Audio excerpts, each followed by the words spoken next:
House prices are expected to decline all over the world this year. Thankfully, we don't live in New Zealand or Australia, but the UK is expected to go down about 10%. It's a crap time right now. We just went through a major property boom, and just as prices start to come down, interest rates are at a record high, making houses incredibly unaffordable and just out of reach. This graph shows the major cities and their monthly performance from HouseTrack. Plenty of green high growth, but slithers of red are starting to appear at the end of 2022, which is signalling the start of the downfall of the property market. Whether you're a first-time buyer or you're just looking to move, in this video, let's explore the big questions you should be asking yourself before you buy your first home or move into another property. So, should you sit on a fixed rate now and lock in a nice tidy rate, or should you risk it on a variable rate mortgage for the next few months in the hope that rates start to come down so that you can lock in a better fixed rate mortgage? The Bank of England shows that almost 350,000 fixed mortgages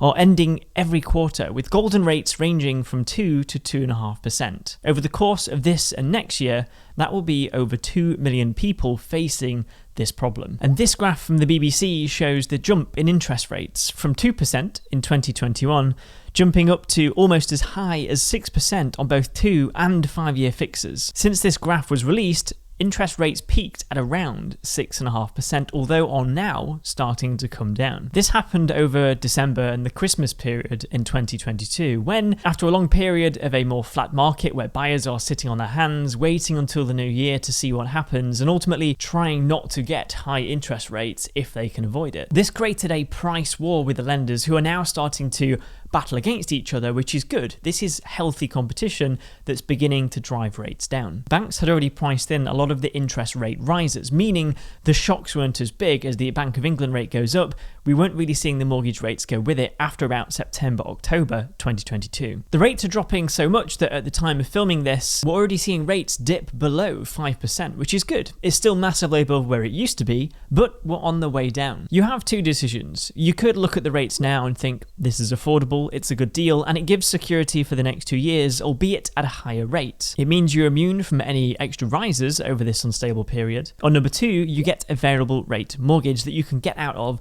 a little bit sooner. However, the risk is that this can and will change as much as the Bank of England bank rate changes, which this year is predicted to continue to increase in line with inflation until inflation goes back down to normal levels. Oxford economics think that the fixed rates will cool down over this year. Not massively, and they won't fall as sharply as they rose in the first place, but waiting a few months might only really mean a small difference in savings. So is it really worth it for the sake of paying a higher rate on a variable rate mortgage? Oxford economics forecasts also align with the Bank of England's, who, looking at the inflation rate, expect inflation to drop very, very sharply at the end of this year, which in turn will massively help the Bank of England base rate, which will then also impact the bank interest rates on the mortgages. So I got an online quote from Halifax out of interest, and the example I used was a £300,000 mortgage with a 10% deposit of 30k over a term of 30 years. Now, their interest rates ranged anywhere from 4.8% to 5.2%, which in the current market, I guess, is a reasonably okay thing.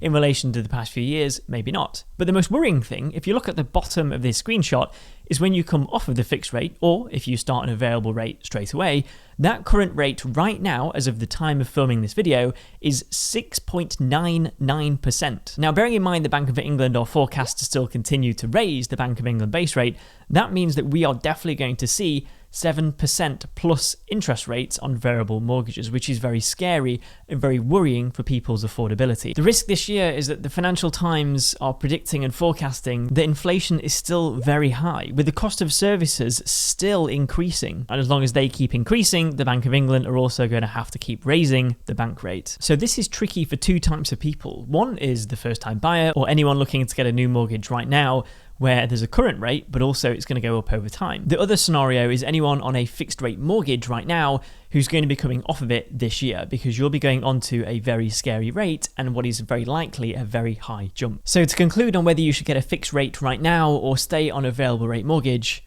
I have no bloody clue. You're damned if you do and you're damned if you don't. But the question I would ask here, and ask myself, is what can I do to survive the next 12 to 24 months? It might mean higher costs, and therefore I've got to cut down on my spending, but at least it gives me financial security for the next foreseeable future to get through this period right now. I would say if you can weather a variable rate mortgage on the 7%, then do that. But also at the same time, there's no point going on to a variable in the hope to get a lower fixed rate mortgage, because as the forecasts show, it's not going to drop that much from where we are today for the rest of this year. So the extra that you'd be paying on the variable rate will completely wipe out any benefit of a slightly lower fixed rate mortgage interest rate. So at the moment, we don't really have the luxury of shopping around for good rates. I think it's just a matter of finding something that works for you right now. Might not be the best, but if it works, gives you stability and helps mitigate some of the risk of the instability in the markets, then that right now, for me, is a win. Next is affordability. Linking on to the previous point, Nationwide on this graph are showing that first-time house price to earnings as a ratio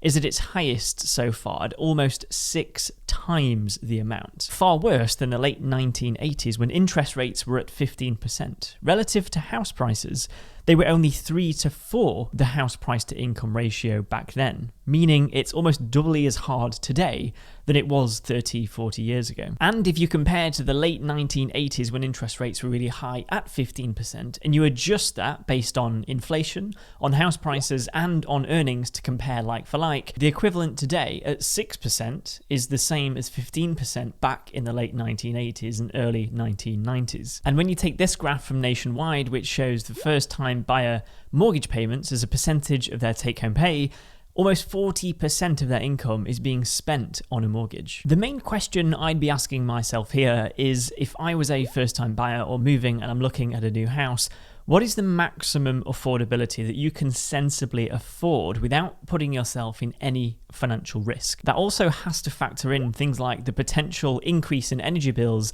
later in 2023. Despite gas prices going down around the world, the UK rates still remain high. And based on what we've covered with fixed rate and variable rate mortgages, can you afford to sit on a variable rate mortgage today that might still go up through the rest of this year? Or are you happy to lock in a fixed rate for 2 years and weather those slightly higher prices for the sake of stability? So next is house prices. And there's something that I've not covered in this or any of the other videos yet around the reason why I think we're starting to see a slight drop in the market, and that is the seasonality in the property market. Naturally, there is a cycle, and things start to slow down over winter, and especially over the Christmas period. We see a boom in January, and then things start to stay reasonably stable but higher during the spring and the summer, which is a nicer time when people are looking to move. The banks were definitely seeing a slowdown late in 2022 because of the higher interest rates. More people were sitting on their hands, waiting to see what happens, hoping interest rates come down, and if not, just waiting until the new year to decide what to do. But actually, when you factor in the seasonality behind this as well, I'm actually not surprised that in Halifax's December house price index, they were showing a 1.5% drop. Now, that's massive. In 1 month to see that drop is really, really big. And it's very worrying and can make you think that a big crash is about to happen.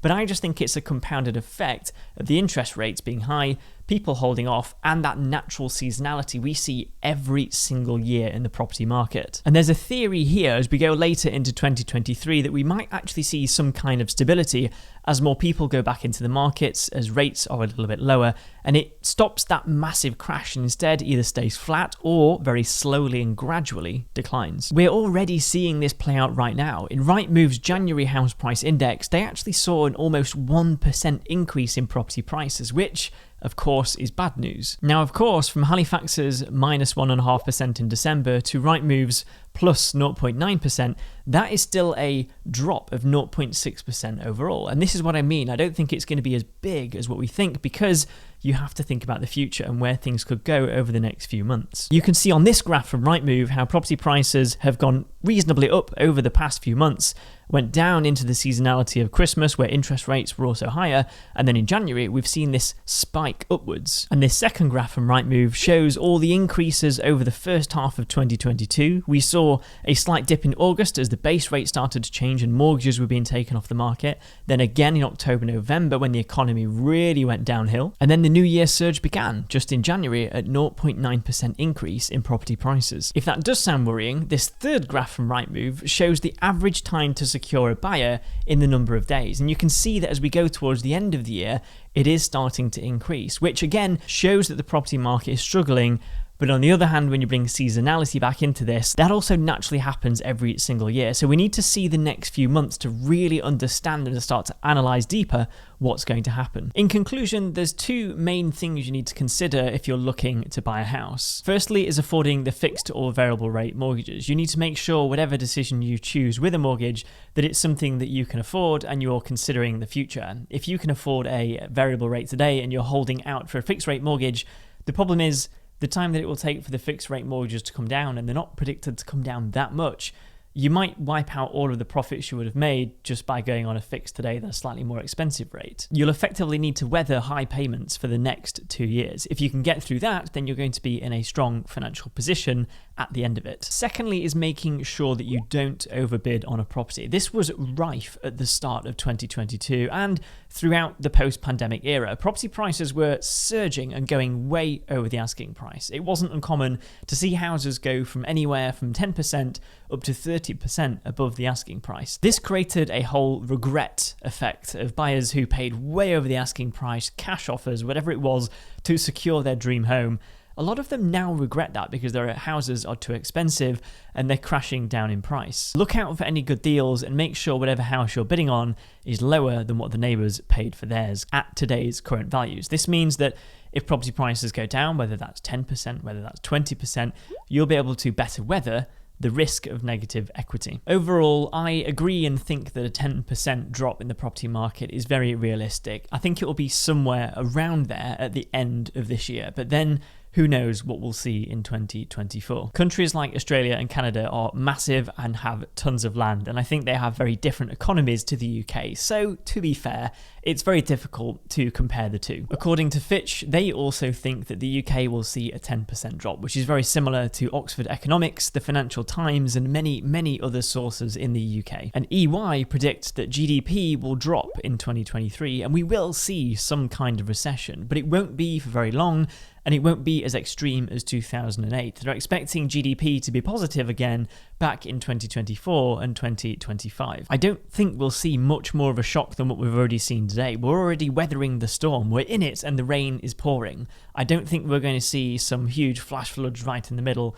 We're in the midst of it right now. And as the data starts to come out for the start of this year, we'll start to really learn the true impacts of the recession and the property market over the next few months. And I really can't wait to dive into that more and really understand it. So there you have it. If you can afford a property and you can sustain the rates and the monthly cash flow for the next 2 years, then absolutely go for it. Don't put yourself in too much risk by overbidding on a property, and make sure you protect yourself against the risk of negative equity.